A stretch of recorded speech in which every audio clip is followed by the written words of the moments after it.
Yo, Justin, I just made $40,000 in a month. 40 grand? How'd you do that?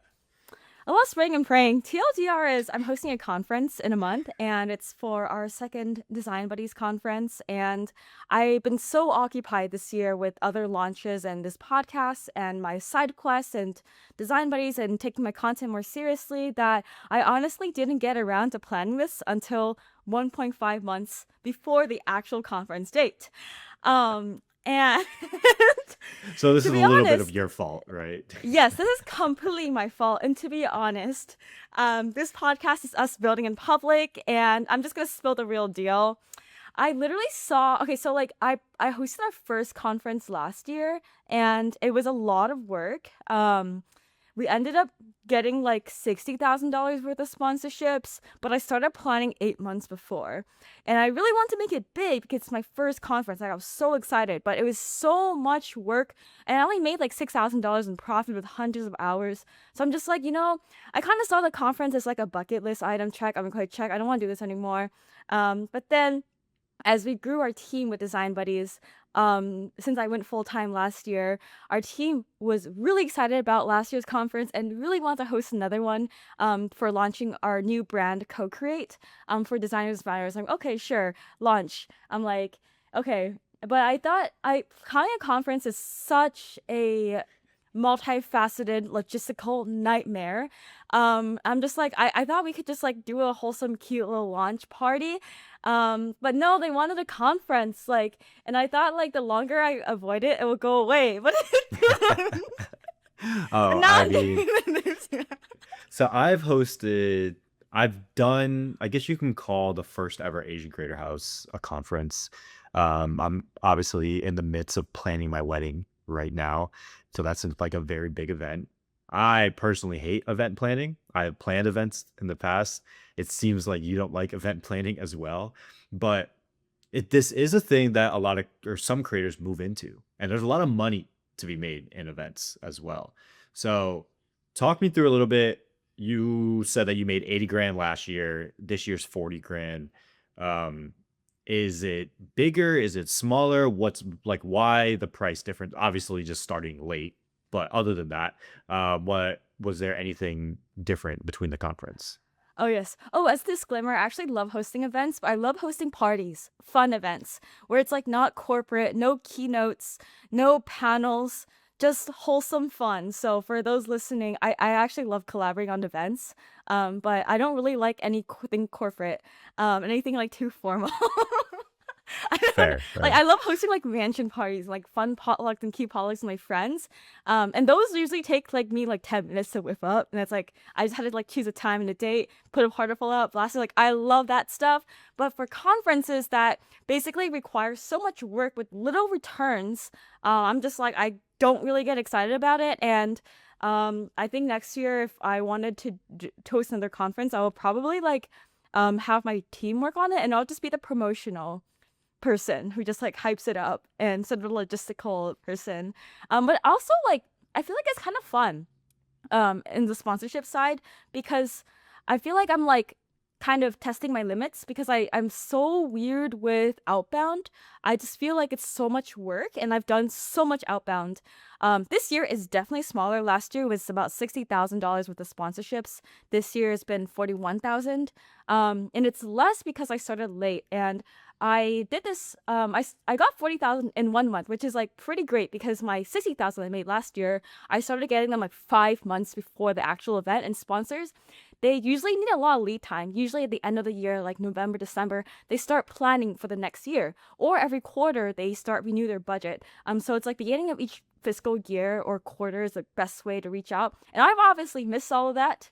So all the sponsors I really want to sponsor us, they're just like, we don't have budget because you're coming at us like a month before the event. I'm like, okay, fair. That's totally fair. So I first exhausted my network of like existing sponsors, which I think Adobe was the only one that repeated. We potentially have another one. We're still talking through.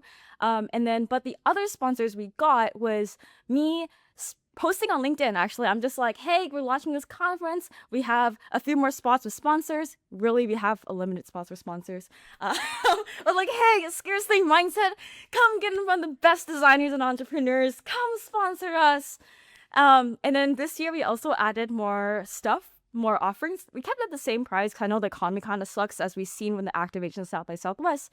I kept the pricing the same, but offerings more because I added like a talent collective and then more tabling and more like small group sessions so they can lead these small group sessions. Because for my conference, I also like I felt like last year's conference was cool, but I feel like the talks got kind of long, and then like it was like kind of boring, not boring, but just like kind of like repeated. So I just want to do half day keynotes, half day small breakout rooms. Keynotes are only 15 minutes each. TED talks are right to the point, and then breakout rooms. So I added that as a new perk, too. But this year I feel like I also feel really bad because I know my team has been working really hard on launch and they really want to make a big splash. But me mentally, I'm just like, I've done this before. It's like a bucket list item check off. And I really, as a creator, I mentioned on the previous podcast how I've been trying to figure out like new brand. I don't really want to talk about design career anymore. It doesn't feel like me. I want to talk about marketing business. So I was like, the conference, it kind of aligns, but kind of doesn't align. So I had to like try for that as well. That's why for me, like my brain, when I don't want to do something or like I've done something before, it's like really, really hard to motivate me. But I know how to do it, so I can lock in, but like I will procrastinate. So, like, how you mentioned spraying and praying earlier. I think we've talked about this a little bit in previous episodes, but what was your tactic when it came to getting these sponsorships in literally 30 days, a month, right? You Mm, you drew up 40 grand within a month. I think that's the true sign of most entrepreneurs, right? Is like, can you figure it out, or are you willing to put in the work to figure out to make some money for this thing, right?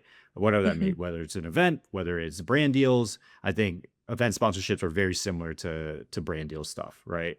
So with that being said, did you have like an email template that you were sending out? I know you asked me if I knew anyone at certain companies. Like, walk me through what was step number one mm, with this. Just step number one. mhm. Step number one was leveraging my existing sponsors, like reaching out to them, and seeing if they want to do it again. Which I had calls with all of them, but most of them were like, "It's too late, Grace." Got you. So step one, anyone that you've worked with in the past, right? You hit them hmm up, be like, hey, I want to do this. If you've got any ideas, would love to see, or if you have any budget, right? Oh, Would love to see yeah. if you could work with us, right? Yeah, you All right. usually I say like, "Hey, how are you doing? Would love to catch up sometime. By the way, I'm hosting this conference. Would you like to collaborate, be involved in any way?" And then if they say yes, I'll send them the packet. And then we hop on a call. I've actually A/B tested it, sending the packet before the call and sending the packet after the call. And I feel like sending the packet before the call was way more productive because they could like circulate with their team. Because I have a fixed budget for each tier. Versus like sometimes with other brand deals, I wouldn't send the package first. I would like ask them what's their budget and design something custom for them. But for this conference, since everything is like kind of more standardized, standardized, I just knocked my mic. Standardized, I just like sent them the packet. Yeah, so like first of all, I was like reaching out to that.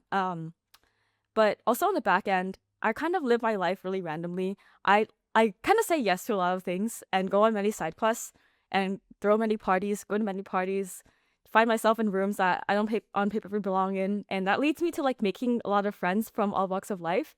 I reach out to a lot of friends like you, friends like all my community builder friends in SF, like Tim and a bunch of other people and Mustafa. Um, we're like, hey, uh, I need help. I was just like, hey, here's a free ticket to the conference. I would love to see you here. By the way, do you know anybody who would like to sponsor the conference, who would want to get in front of designers and founders? And then I later compiled a list to be more specific on the companies I want to sponsor. And how I compiled that list was that list of companies that if they knew any one of these companies was searching ChatGPT, like, oh, what kind of companies could sponsor this? Looking at config sponsors, similar conference and hackathon sponsors, and hitting up those companies. I also asked design buddies in their Discord, pinged everyone, be like, hey, what tools do you use? And then so I could pitch these sponsors, be like, hey, our community loves your tool. Um, so I'll do That's so that. funny. Compile Like them. I've literally done similar things with declassified, like put a survey out just to get students to say that they Uh, use Indeed or Handshake or whatever mm, it may be, and be like, you can then hit them up, be like, hey, 30% of our audience uses this tool or whatever it is, right? It's a fun little thing, right? That mm, you can throw into to some pitches. I think it works really well. So okay, so step number one was hit up your past sponsors who you've worked with previously. Step number two was do a little like low key growth hacking ninja stuff where you hit up all your like super connector friends, right? And I think it helps as well that you're in the sort of community builder space too, mm. because your community builder friends are all community builders, which means they have a wealth of a audience or a followers or a community that they could reach out to for sponsorships and things like that. So that was step number two. Give them a free ticket and then ask them to see if they know anyone, right, or can connect you to the right person. That's what you did with me. Love that tactic. Definitely have used that in the past as well. And then step number three was going to ChatGPT and compiling a list of different sponsor companies, potential sponsor companies. And when you're using ChatGPT, again, I think you can do this right for brand partnerships as well. But when you're using ChatGPT, are there like what are you asking it for stuff like this to be able to get this list of companies? I probably just like I dumped like a paragraph about co-create our conference, our target audience, where our location is, and I asked that like what companies should I hit up that want to get in front of like target audience. And it gave me like a list of like 20 different companies. Okay. And are you Mm. taking that list of 20 and just running it with it? Are you iterating on that 20 or like how does that work when you're Mm. working with Uh, ChatGPT? I love that 20. I just take it and run with it. But sometimes if I want a more designer tools, oh, so also look at who's confirmed. I It's also important to make sure none of our sponsors are competitors with each other. So especially for title sponsor, we have Bolt.new that thankfully I got an intro from my friend to their investor, which later introduced me to their CEO. Um, and I asked my title sponsor, like, hey, is there any other competitors we should stay away from? Just to making sure they don't feel overstepped because I fucked up last year and I actually invited two competitors and one of them was a competitor for the title sponsor and it wasn't that great. But I also didn't know they were competitors, but they were pivoting products, so they were actually competitors now. So I asked them to get a written thing like, hey, what should we stay away from just to make sure that, and I'll just like iterate um based on who I have. Like, so I have Adobe, a design tool. I have Weaver, a Figma competitor. Um, Adobe's more like not non UX design tool, and the Bolt.new, which is the vibe coder. As of Hype Tribe, which is the venture studio.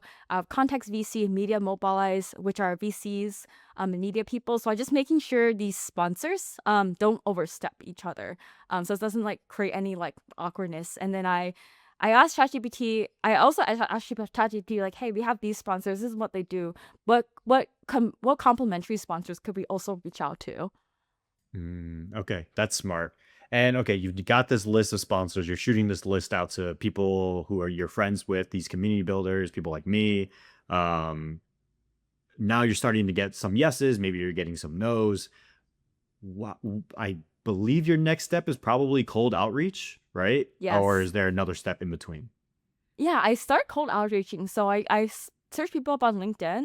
I hit up because also like some of my friends What did are make you some introduction. searching on LinkedIn Mm. I specifically? filter by company and I just filter by company and just like add everybody who's like marketing, growth, sales, account executive related people. I send them this message. Let me read it out. I have that coffee pasta. Let me pull it out. My copy pasta. It's like short 300 character message. Be like, "Hi, name. I'm Grace from Design Buddies." Oh, sorry, wrong one. I have a separate one for journalists that I reach out to, which I will dive into how I'm um planning to get 2,000 plus signups in 2 weeks later on this podcast. But I sent these are like marketing people specifically who could potentially have the budget to sponsor. But like, hi, name, I'm Grace from Design Buddies. We're hosting our second conference on May 4th, taking place in SF and online for designers and founders. We sold out in person and had 3.5K people attended online last year. Many in our community love your design tool. Would you be open to collaborating? And I link the conference on there. So I added everybody and I actually got like a good response rate. I would say response rate is about 20%. People like added me back, be like, oh, I'm interested, send me the packet. Or like, oh, I even added a bunch of CEOs. They're like, oh, send me the packet. I'll email it to my team. I'm still waiting to hear back from them, honestly. So hasn't I'm still waiting to hear back, but also a lot of them were like interested, but they said I'm too late. So we're gonna stay connected and collaborate in the future. I love that. I love that. I mean, right, you always got to keep the door open. You never know when you're going to have Mm-hmm. another conference or something else that they can sponsor. Yeah. I like that copy. I think that works. Um, I asked ChatGPT to help me with that too.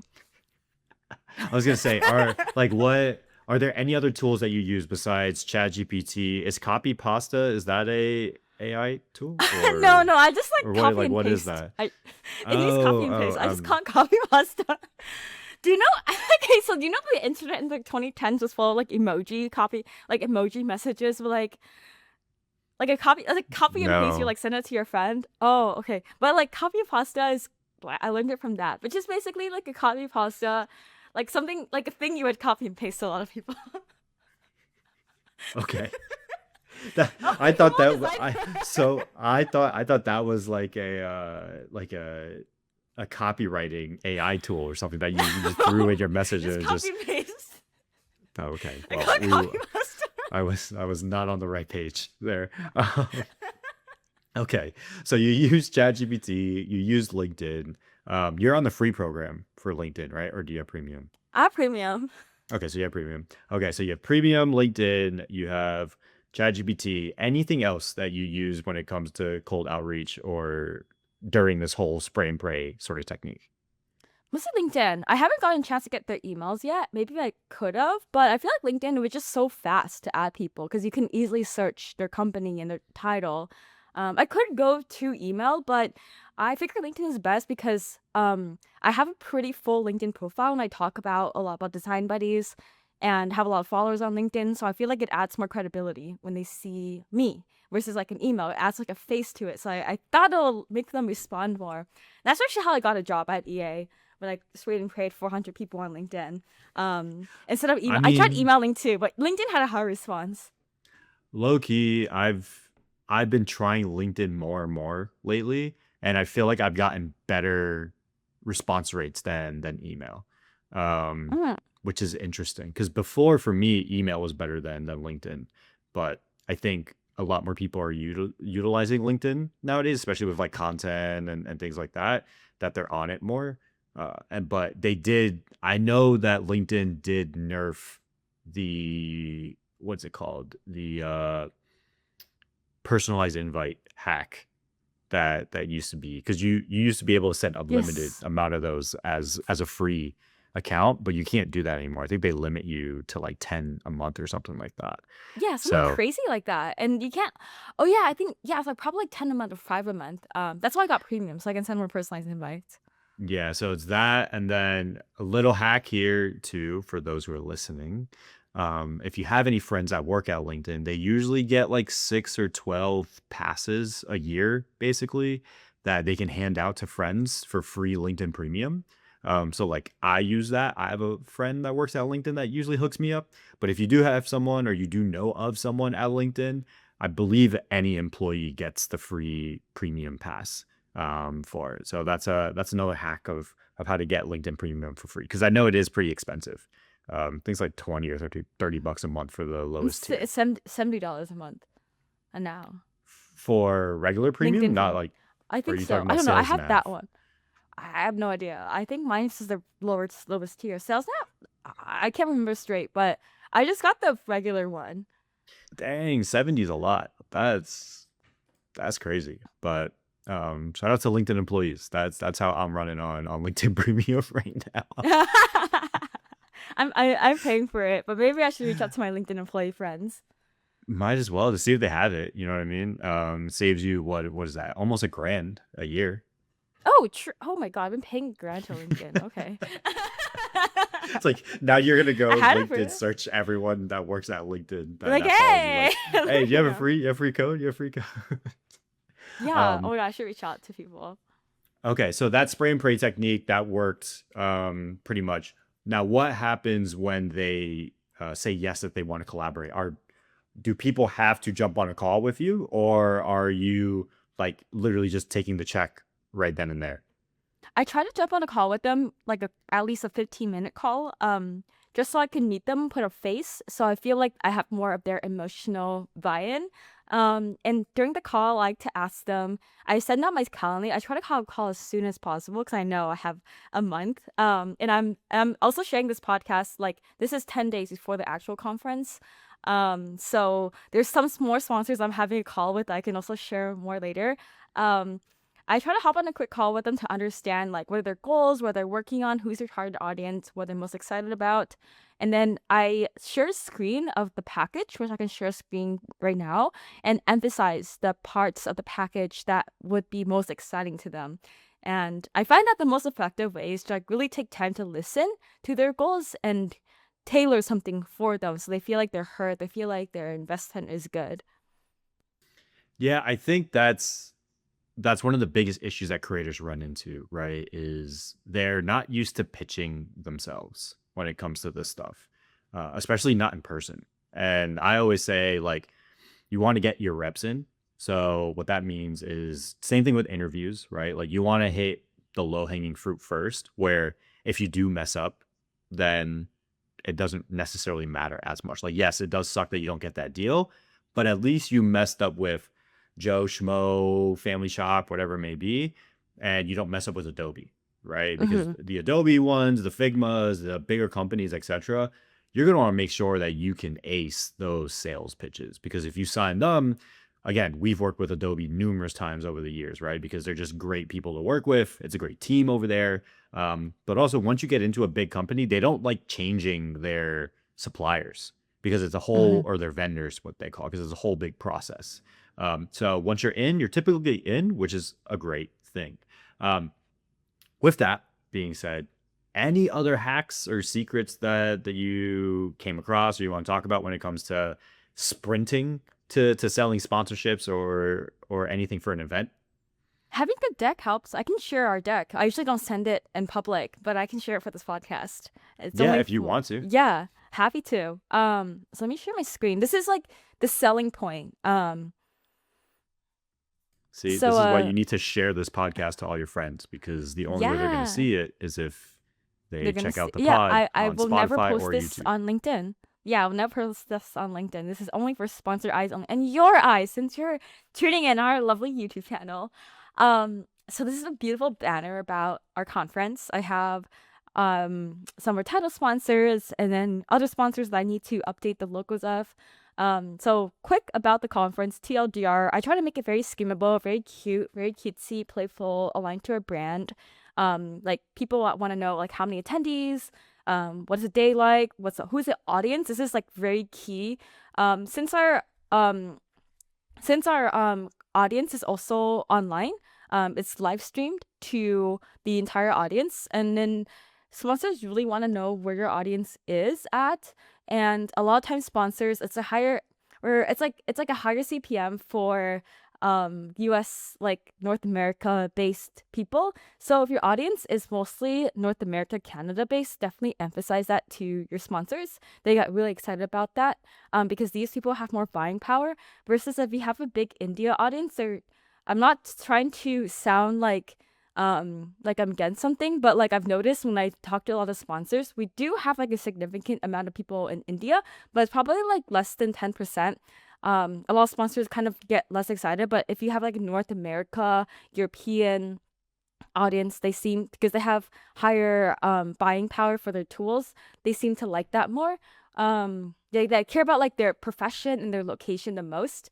um Age range as well, like for us is like Gen Z, and I kind of pitch it like, oh, we have a lot of students in our community who are Gen Z and very curious to try out new tools, and that gets them really excited. um yeah, also talk about what themes they would do, where this conference would go. And then I have some pictures of last year's conference, and I also linked about an article about how it went. This is like a case study I wrote on LinkedIn. Um, Introduction to our new brand. This is Co-Create that we're launching at the conference. People we have also worked with to grab some brand credibility, package details. So this is the main selling point. We have 3 tiers: title, gold, and startup. They're priced differently. I like to add a lower price if they commit earlier. So it creates a sense of urgency. So the title one just basically like Bolt on News like co-host Bolt on New took this. They're like co-hosting this with us. We'll like make custom introductions. They'll have tabling, they have screen time, they have recruiting, they have activity, they have all these juicy good stuff. They can even do a custom campaign for them. So for Bolt on New, we're helping them like promote their hackathon a lot. They're trying to break a world record, so they really want to work with us and onboard more designers. So I try to pitch them. When I talk to them, I learn about their goals of promoting the hackathon, and I try to customize this package to help them achieve that world record. Um, for gold, I take away a couple of things, but still make it pretty premium experience. And have like certain number availability. I also like a feedback I got last year was like a lot of companies wanted to sponsor us, but it was too expensive. So I added up startup tier for companies who want to focus on recruiting. This was like a big thing that for startups who are have calls there this week to talk about is recruiting. How can we like help them surface the most designers? And they also want to table at it too and attend the conference. Yeah, and I have our lovely team here. So that is our packet. Yeah, so this is what I shared with everybody. Oh, also, I have let me share my screen again, a different screen. I so after last year's conference, I went and wrote this whole case study. This is like how I started planning before I started planning this like 6 months before. I talked about how to develop the brand and all that stuff. Just trying to position myself as like an expert in the field. And I will link this to them. They're like, hey, I've done this before. We're just gonna do it again, but bigger. Get them excited about it too. But right after like a big event, I just tried to write a case study to get people excited about the new one. And a lot of people did reach out to me wanting to who signed up for the conference because I saw this and I remembered another one next year. Yeah, that's what I shared for our lovely people. That's pretty dope. And then for this, how many in-person tickets are there for the conference again? We have 250. Well, actually, we're gonna do 250. 220 because last year basically like we had a bunch of PVIP people who wanted to come last minute, but we really didn't have space for them. So I'm just reserving a couple of spots just in case. Gotcha. And most of those are paid tickets, or are they Yeah. like given out to free? Okay, paid tickets. How So much does it cost to actually, attend the event? this year. Oh, last year I kind of messed up. Not messed up, but I feel like I gave away too many free tickets. So last year we really wanted to pack the room. We're already like making money from the sponsorship money, so it doesn't really matter if we make money from tickets or not. But last year I gave away too many tickets for free, which resulted in a bunch of no-shows, and I didn't really appreciate that. So this year, um, I have half reserved for ticket sales and half is VIP, which is like my friends, like my personal friends that I'm inviting. Because I don't think my friends would flake on me, but like random giveaway people would. So I just kind of like it kind of sucked. So I'm just like, all right, I'm only like inviting people I like, and I know they would show up. That's the worst, right? Especially Hmm. when there's someone that you thought that would show up for you if you give them like a free ticket type of thing. It's not like Okay, you're they're not asking invited them to. back again Oh yeah, if they exactly, don't show right? up. But Yeah. but it's not even like you're asking them to like post something on social or whatever if they're like big on social or something, right? You're just asking them to Hmm. to come through, support, whatever it may be. Um, that always irked me the wrong way whenever we would go out on a limb to bring someone in as a speaker sometimes, or even just like as a guest to come to the event and then they don't show up. Hmm. But okay, so last year was 60K in sponsorship sales. How much did you guys make on ticket sales? I'm trying to pull up the Like finance. rough I have the number. data with me. But I let me see actually, because like 11 gave away so many tickets last year. Let me try to pull this up as quick as I can. But yeah, it really sucks when people don't show up. So, Yeah. but sometimes things come up, and I really appreciate they let me know because emergencies do come up. But if people didn't show up last year, they're definitely not invited back to any of my other events. I don't. I Well, actually my don't thing is remember who like, it was. Yeah. well, my thing is like, that's okay if you don't show up. Like, if there's a reason, or even if you Mhm. don't show up at all, just let me know. You know what I Mhm. mean? Like, I just don't like it when you don't let someone know when you're not going to show up. Oh, Mhm. I agree. So last year we made $6,185 from ticket sales, which means we gave a lot. Oh, so we made like 76 sales out of the okay, 200 we got. That's like about half, less than half. gotcha. Okay, so you made 67 grand, let's just call it, right, on the whole of the conference last year, roughly, Yeah, in terms of net mhm. revenue. And what Yeah, but the was Design cost. Buddy's profit on that? Oh, so the end up okay, so I am only taking home like $6,000 because the venue, the food, the speakers, the AV, the streaming, the staffing cost about $40,000, and I also had to split revenue with an agency I was working with. So they took half the net profits, and then we took half of that. So it was like $6,000 for a lot of work. Gotcha. Yeah, Yeah. yeah, yeah. And what was the agency's job? Like, what did they do? Oh, they helped me a lot. It's my friend, learners. Okay, okay. Actually, I wouldn't have been able to do this conference without them because they literally flew in from Toronto. Um, and so we also like their flights and hotels and food were also covered too as part of the revenue. But they helped all of the on the ground stuff. So finding the venue, doing the catering, doing the AV setup, the equipment, basically everything you physically see. And then I did all of the. Also, they helped me build the website. So I designed the website for the conference and they built it out. But I did all the branding, the programming, the outreach, the marketing, the distribution side. So it's kind of like the programming side and the growth side, and then they did all the operation side. Gotcha. Okay. So they're like an operational partner essentially Mm-hmm. for Yeah. this. Okay. And so this year, are you working with an agency as well, the same agency, or are you guys doing No, it just yourself? Learners is focusing on like more UX research focused events, but we have a team of three full time. We have me, Leon, and Hannah, and like five different contractors, including Min, who we're actually gonna give a full time offer to, at a Hey, shout retreat. out, Who's man. been doing so yes, um, she's been doing so well.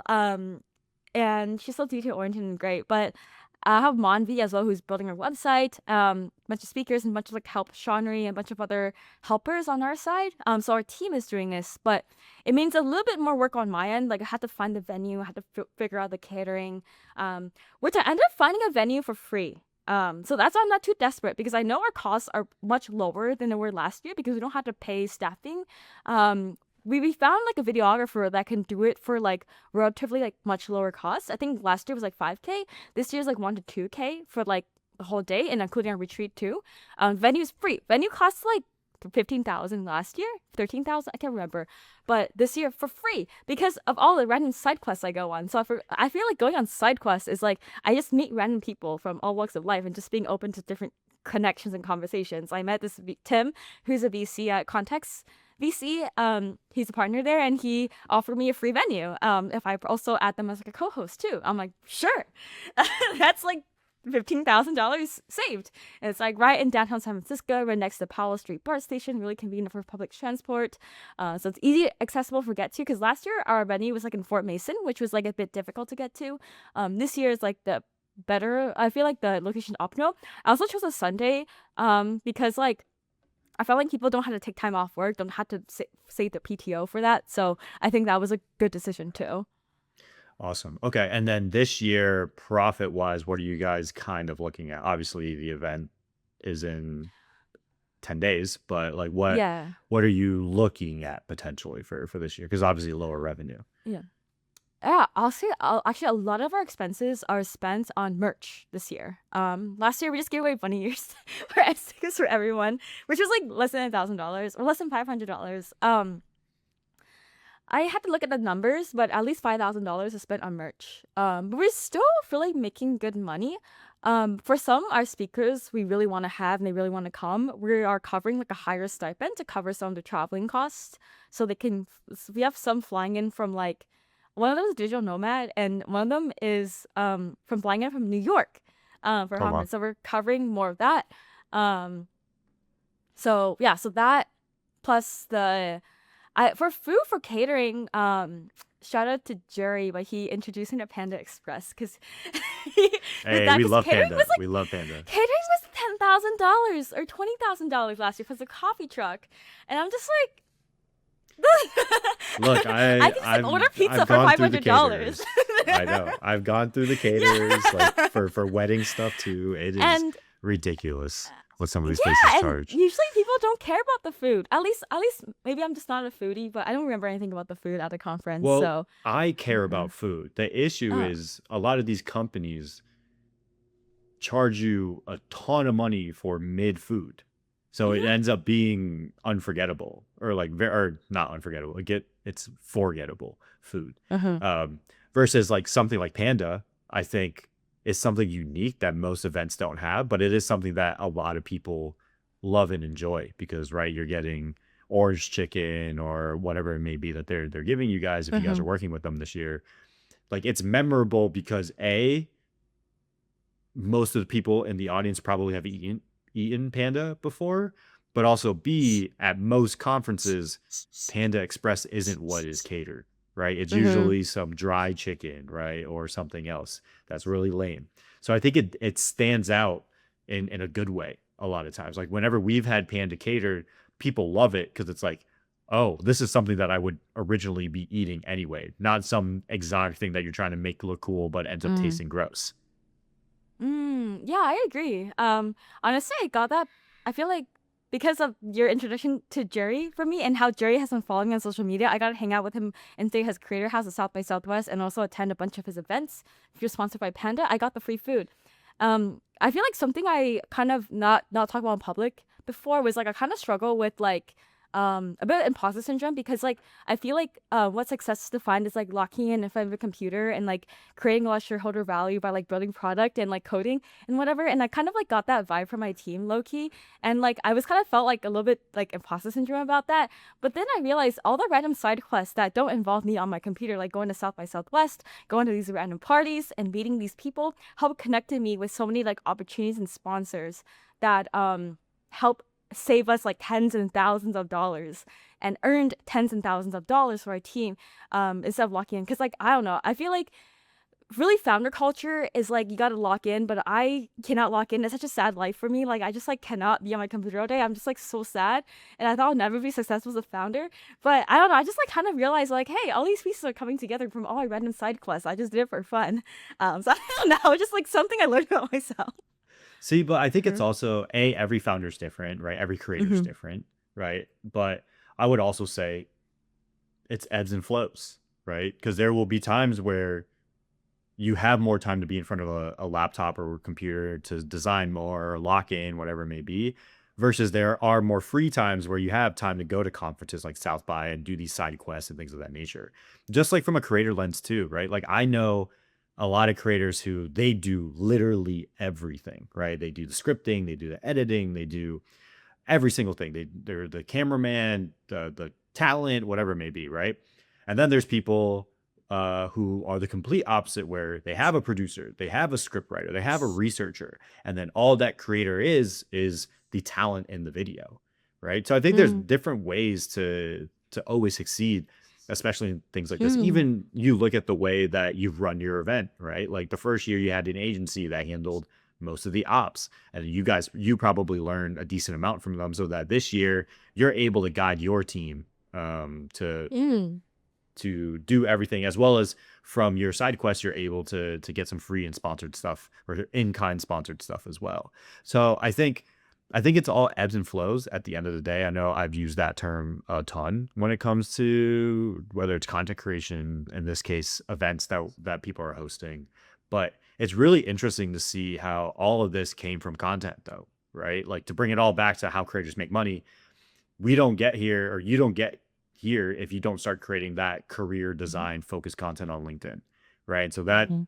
content on LinkedIn turned into a Discord community, which turned into social media, which turned into being able to leverage that social media and that Discord to hosting a conference, right? And I don't think a lot of people think long term like that, which I don't necessarily think that you have to.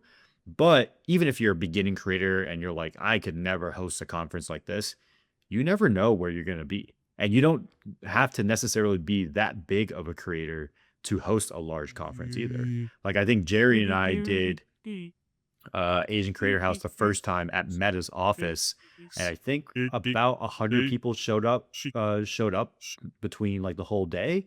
And like Jerry and I's personal following, I won't count Declassified's following in it because the Declassified audience doesn't really transfer over to the Asian creator audience that we were making this event around. I think our combined audience at the time was like 30,000 people, maybe 40,000 people, which isn't that much, right? Or quote unquote, isn't that much compared to a lot of people. And we were still able to pull off 100-person plus conference with, I think, like 8 or 9 sponsors were there, Panda being one of them.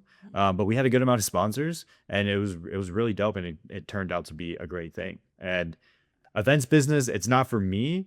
And it's interesting that you're on year 2. What I've always heard is like year 1, you try to break even. Year 2, you make a little bit more money. But year 3, 4, 5, and 6, that's when you start to really see the fruits of your labor, essentially. And a lot of that has to do, I think, with the relationships that you build, right? Hmm. Yes, it's a lot of work, but I would say next year is probably a little bit easier on you if you plan a little bit more ahead and not try and like Mm-hmm. speed run it in 6 weeks, right? But from what I've heard, it typically gets easier because you've already built relationships with most of the sponsors and stuff. So it's just a matter of timing a lot of times, Mm-hmm. and then how the market is from a sponsorship lens. And then the last thing that I'll say is there's a lot of money in events if you can stick with it. Like there's been multiple stories of events, especially right now post COVID, where these event series are selling for tens of millions, if not hundreds of millions of dollars to PE firms because of that consistent revenue that they know that they can just spin up every single year, right? Because again, you probably won't lose money, but you'll probably make a little bit more money than you did last year. And imagine if you just compound that over 5, 10, 15, 20 years. That's how these PE firms look at it. And that's why it seems like they're buying up some of these event conferences, Mm. which is kind of Yeah. wild. Mm-hmm. Yeah, I actually enjoy events, but it's not like the corporate. Like, I will never host a panel. Actually, no, it depends. I only host a panel if I can pick people who disagree with each other and have them fight. But I like, love it. I feel like there's so many like events. Not no offense to anybody at all, but it's like takes place on like a weekday from like 5:30 to 8 p.m. We're just like mingle, pizza, panel, mingle. I'm just like it's like just like rinse and repeat. But I don't know. For me, I like to like have like house parties and have like a DJ and have people like wear cute bunny ears. But I don't know. I'm just excited to host more like unconventional events. I'm also curious. What was your experience hosting the Asian Creator Conference? Like, is it the one that you guys hosted in South by Southwest? Yeah, so our thought process, and I think again, the way that we thought about it was a little bit smarter than how most people think about event planning was I think we thought that it was going to be really hard to do a standalone event, and we didn't want to have to try to deal with too much from a marketing lens of doing a standalone event. So we tied it to a larger one, which in this case was South by. So this was Mm-hmm. 2022, I want to say. So 3 years ago, I think. It was either 3 or 2 years ago. I think it was 3 South bys ago. But we got to work with Meta, so we got to host the event in their office. We had Panda Express for food, and we had a bunch of different sponsors. Adobe Express actually being one of them. Shout out to Teresa, she's amazing.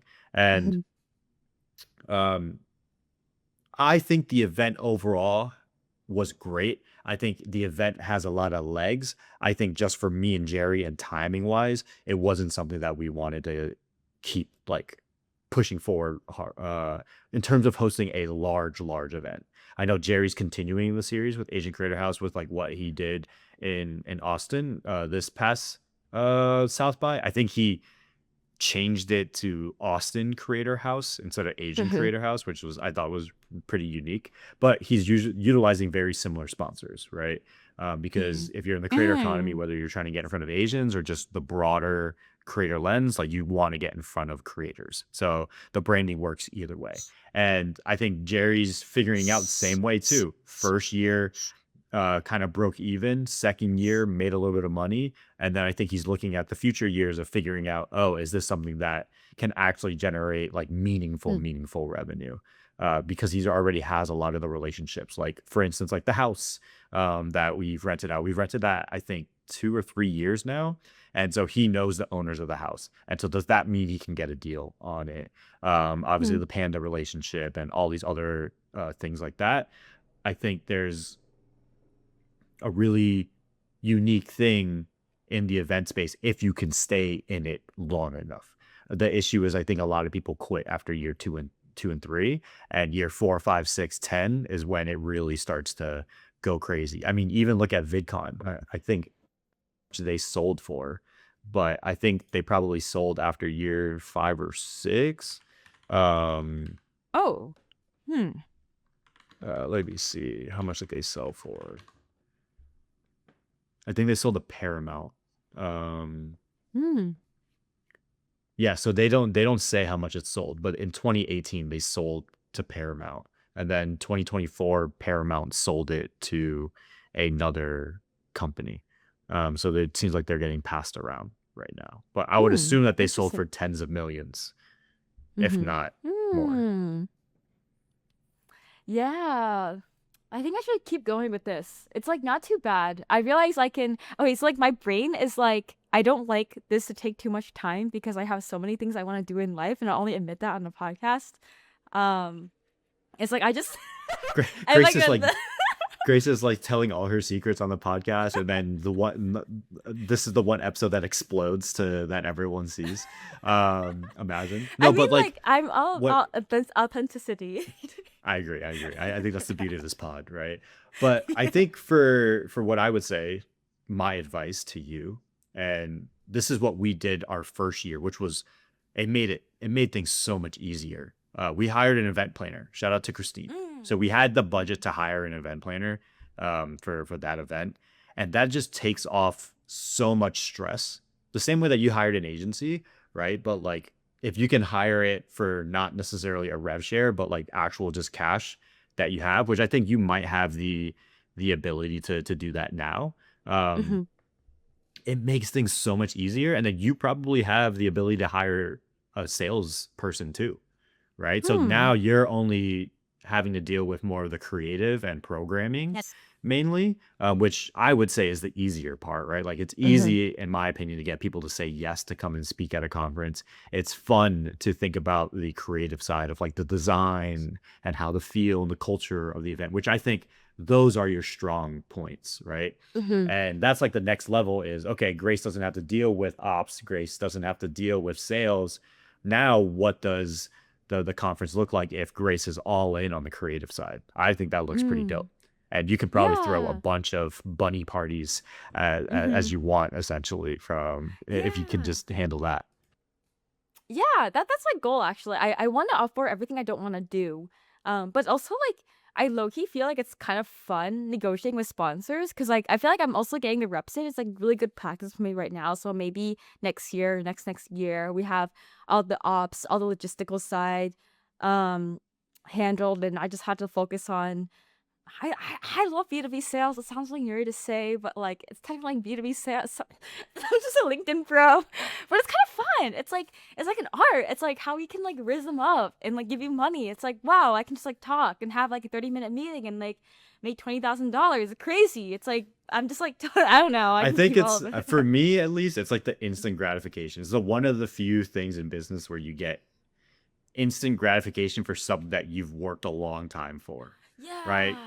Because like you're putting in the reps, you're sending out emails, jumping on calls, and then finally someone says yes, right? Whether it's from a sponsorship standpoint or Hmm. whatever thing that you're selling, right? It's like they sign for 5,000, 10,000, 20,000, 50,000, 100,000, whatever it is. You're like, thank God all this work is worth it. This is Hmm. amazing. Let's go celebrate.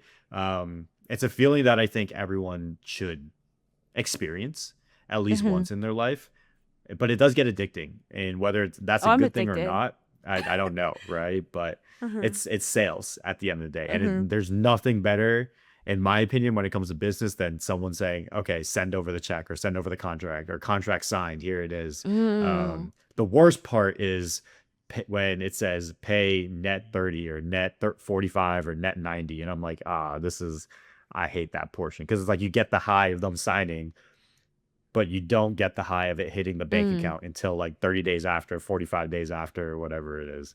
But then I guess you get a second high when that hits again.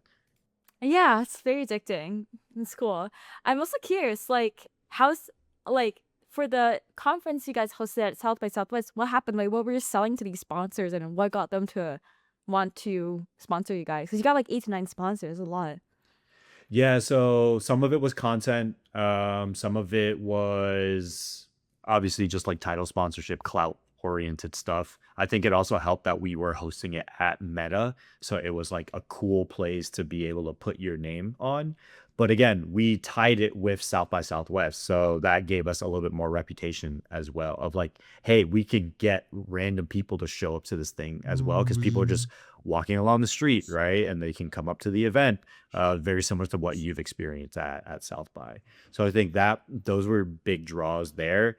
I think we also sold speaker spots as well. Mm-hmm. I'm not sure if you've ever thought about that, but like I think in our title sponsor, or forget what we named our like second and third tier sponsors, those came with spots on the speaker stage. So you got like a 30-minute, 1 hour session that was sponsored by whatever it may be, or whatever company that wants to sponsor it. I'm trying to think what else was on there. Um, I think that was mainly it. I think Panda, we just also sponsored like the happy hour at the end.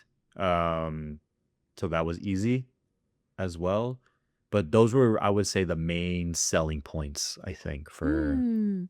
for the conference. Interesting. Selling speaker spots. I've thought about this as well, but I also thought about against it because I feel like if you're like the audience trust is like something I'd like to keep very close.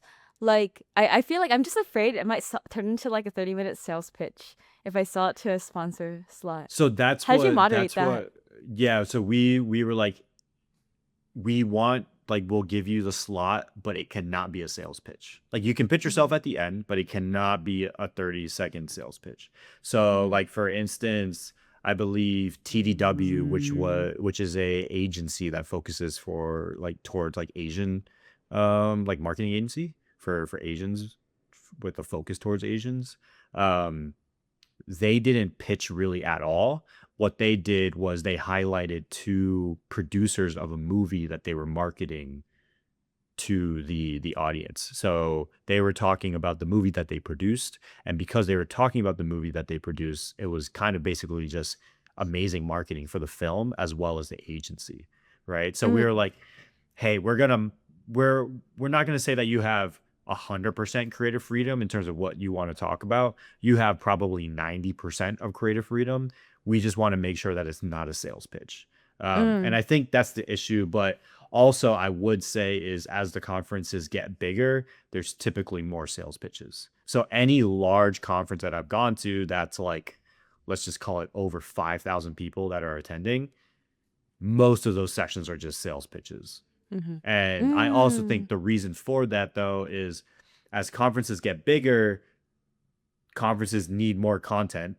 And when conferences need more content, it doesn't make business sense a lot of the times to pay your speakers, especially like the ones that aren't necessarily well known. So if you aren't going to pay your speaker, if you aren't going to comp their room, if you're not going to comp their flight, then it's like you don't have much leverage to say what they can say in the event because you're not necessarily paying them.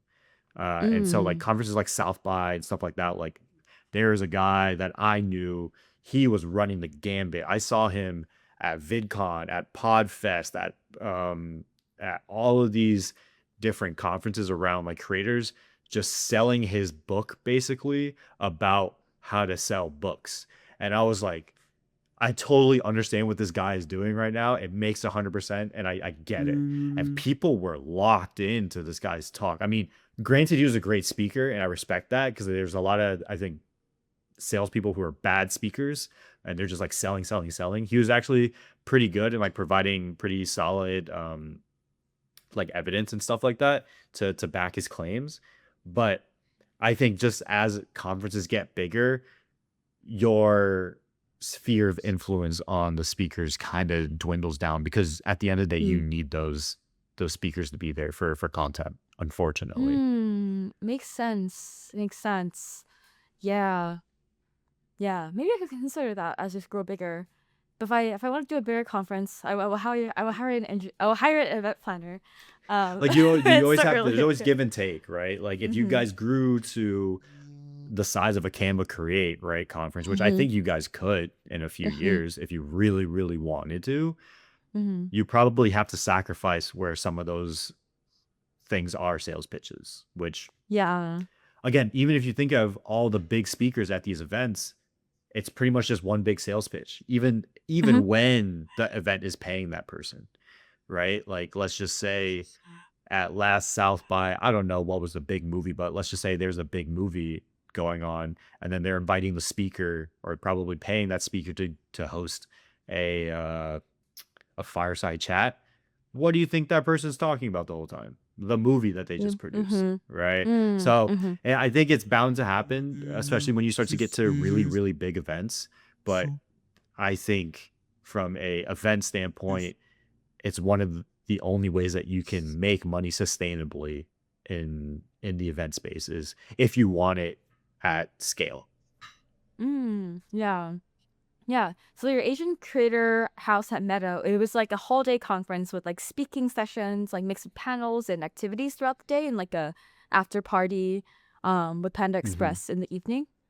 Yeah, so we Mm-hmm. had, I want to say, 4 1 hour slots, maybe five, but it was either 4 or 5. We had lunch, which was great because it was free because it was at Meta. And the interesting Mm. thing at these tech company campuses is, especially during this time, like post COVID, is they needed to show that they were utilizing the cafeteria so that the cafeteria could stay open. So they were Mm. more than happy to comp us the meal because they're like, these 100 people or whatever the number count was going through our cafeteria gives us better numbers so that we can keep this cafeteria.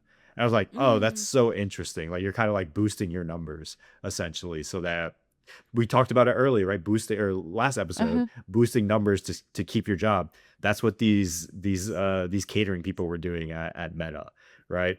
So we had a lunch with Meta.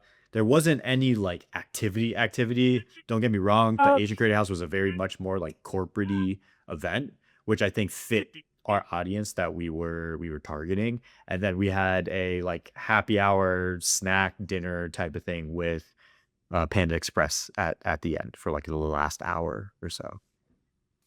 That's cool. So after that, you realize that you don't want to get into events anymore. Unless I had like a big budget to be able to hire Mm. someone, it's I didn't even do any of the ops that event, and I didn't want to deal with it anymore. I think for me, it's just like the stress of everything literally coming down to one day is a lot Yeah. for me It's like because a wedding too. it's like a wedding too, Eh, right? Like yeah. your event, let's say last year, less this year, but more last year, right? Last year you spent what, probably 5 6 months designing, selling, etc. on the event, and it's like you have no idea what's going to happen that day. It could be Mhm. raining. There could be a hurricane, right? There could be a tsunami, right? And your event is just completely demolished, right? And for me, that was just so scary because I'm like, dang, like what if that happens? Like what happens, right? Like do you refund sponsors? Like what parts of your contract? Blah blah. What happens if nobody shows up to this thing, right? I think that for me stresses me out a lot. A lot of people are better at that than I am. But even for the wedding that we're planning, right? Like we've been planning this for the past year, year and a half, and it's gonna come in less than a month at this point. And it's like, what happens if it rains? Right? Like, what happens if this happens? Like, God forbid, hopefully not, it won't rain. Like, we're in Austin, so hopefully it won't. But like, there's so many different variables that if one just goes wrong for any big event, it could like completely shift Mhm. everything. Which I don't love that. I rather Yeah, like same. work with content where like you just keep hitting the wheel, right? As many times as you want, Mhm. and then eventually things will start to hit for you. Yeah, like literally same. That's why I combined my planning time to about a month. I was like, okay, I will live life and like do this in a month. But also, it's not optimal to get sponsors, so I probably won't do that again. I'll probably start planning like at least 3, at least 6 months ahead of time. Now I know. Now I have help that I can hire. Yeah, I was gonna say something else. Um, yeah, I just feel like it's all of it just depending on one day. Um, and then it's just kind of sad if something happens and yeah. But I actually How rather do content because like literally like it's more guaranteed. Like I spent like 1 or 2 hours on a reel and I get paid like $2,000. I'm just like, oh, you just keep checking them out. And it's like more higher returns instead of like, oh, a conference for many hours of work. how do you feel last year compared to this year when it comes to whether it's your conference planning, how you think the event's gonna go, everything like that? Ooh, last year I was going through major life changes too. TLDR is beginning of 2024.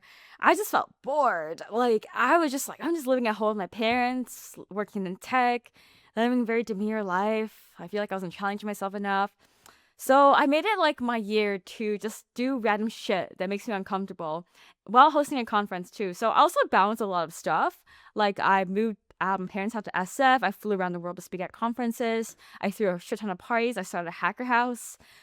This is all in the 3 months leading up to my conference because I was also like kind of similar. I'm just like, yeah, I have a conference, but I also started planning like way before, which I could have done this year too. But I just like I don't know. I kind of like saw it as like a bucket list check. I was like, okay, check. Now on to the next thing. Um, but I realized like I could probably iterate on this conference a bit more too. People had a lot of fun last year, but I feel like last year I was kind of like a similar headspace where I was just like, yeah. Oh, I also quit my job at EA. Like a month before too, 2 months. So that's a big. I went through a shit ton of like life changes. Just because I just felt really bored, and it took me to where I am today. And then after the conference, a month later, I burnt out, traveled for 6 months, and got back this year. So like my headspace was just like, I'm bored. Let's fuck shit up. Including the conference. But it was my first one, so I was more excited about it. But I feel like, oh, I've like done this before. It's like it's chill. It's chill. I want to do new things now, but my team really wanted to, and they've been working really hard. So like, okay, I gotta help. I gotta help. No, that's good. Again, I think you guys are. I think if you continue it and if you want to continue it, you're in a really good spot. Especially when you start focusing more on the creative side of things. I think Mm-hmm. that's where the conference will Yes. really take shape, right? But wow, it's already been over an hour. Yeah. I Any also want to talk last? about. I know we Yeah. wanted to talk If we about could state get of there. algorithm, but this episode's Yeah, been kind maybe of maybe long next already. time. Yeah, maybe next time. I want to say that I also this is like me just grace being random, but I also decided to host a content creator house in LA the month leading up to the conference because I thought just YOLO it. And I also like, during these like months that I made 40K, I also hosted like 4 big like parties with creators in LA. I'm actually going to another conference later today, with Spotter Studio at the Lighthouse, and I'm just I'm living my life. Not letting a conference change me to have fun in life. It's just like kind of like I just like don't want to spend that much time on it, but I want to have a good time. But I don't know. This is just like my brain No, no, no. I I can get it. never lock in. Look, for anyone who's listening, my conversations with Grace via text literally feels like she's working in Asia time. Like I only get text from her at like 2 or 3 in the morning, and then I'll respond when I wake up, and then I won't usually get another text again back until 2 or 3 in the morning again when I'm sleeping. And like that's just how we communicate. It's like on a 12-hour interval. It's hilarious.